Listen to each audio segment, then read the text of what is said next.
जिस घटना के बारे में हमने पढ़ा और सुना, उस तरुण नाम के बालक का, जो युवान बालक था, उसके बारे में पढ़ कर के और सुन कर के यही लगा कि उनकी भीड़ आती है और मारकर चली जाती है और हिंदू सहता रहता और मरता रहता।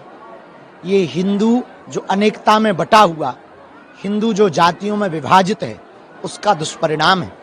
यदि ऐसे ही बना रहा तो इस देश का एक भी हिंदू सुरक्षित नहीं बचेगा। जो उस बालक का हाल हुआ, प्रत्येक हिंदू के साथ होगा। हम यही कहेंगे कि तत्क्षण भगवान से प्रार्थना है और समस्त हिंदुओं से प्रार्थना है कि आप सब, अब समय आ गया एकता का, अब समय आ गया एकजुट होने का, अब समय आ गया हम सबको जातियों से ऊपर उठ करके राष्ट्रवाद के प्रति, सनातन के प्रति समर्पित होने का। तो सभी हिंदुओं से प्रार्थना है, इस घटना से शिक्षा लो कि हम यदि बटे रहेंगे तो मरते रहेंगे, पिटेंगे। यदि हम एक रहेंगे तो ना तो कोई छू पाएगा, ना कोई मार पाएगा।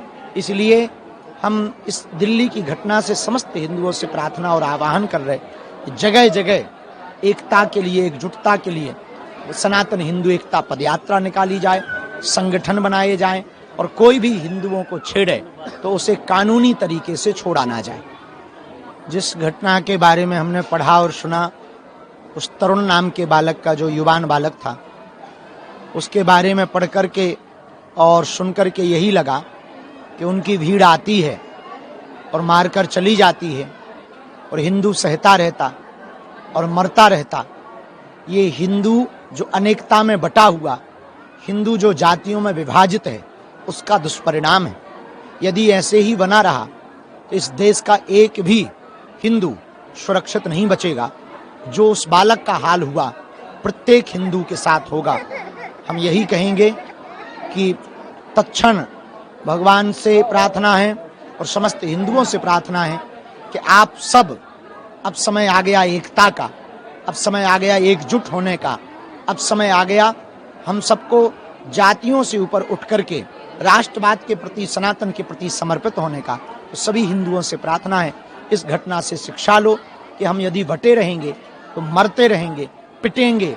यदि हम एक रहेंगे तो ना तो कोई छू पाएगा, ना कोई मार पाएगा। इसलिए हम इस दिल्ली की घटना से समस्त हिंदुओं से प्रार्थना और आह्वान कर रहे हैं, जगह जगह एकता के लिए, एकजुटता के लिए सनातन हिंदू एकता पदयात्रा निकाली जाए, संगठन बनाए जाएं और कोई भी हिंदुओं को छेड़े तो उसे कानूनी तरीके से छोड़ा ना जाए।